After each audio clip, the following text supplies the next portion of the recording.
in the last 50, 60 years, meadows have declined 97%. And more, I think, on Llyn, it's probably more like 99%. So it's become a very rare habitat.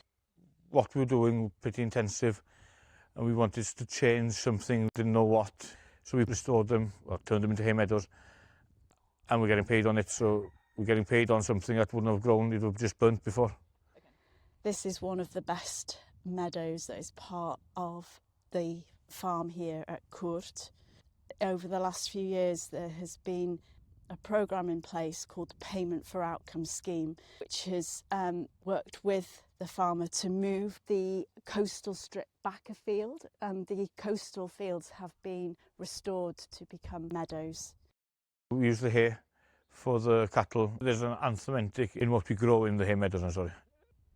Traditionally in Cymru, some meadows were called caeau or medicine field, a meadow that is really rich in all these different species. Many of them have a lot of different medicinal properties.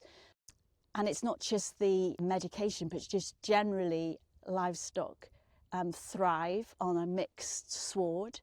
And it's just something, it's a feel-good factor to be able to sell your own beef and a nice story behind it.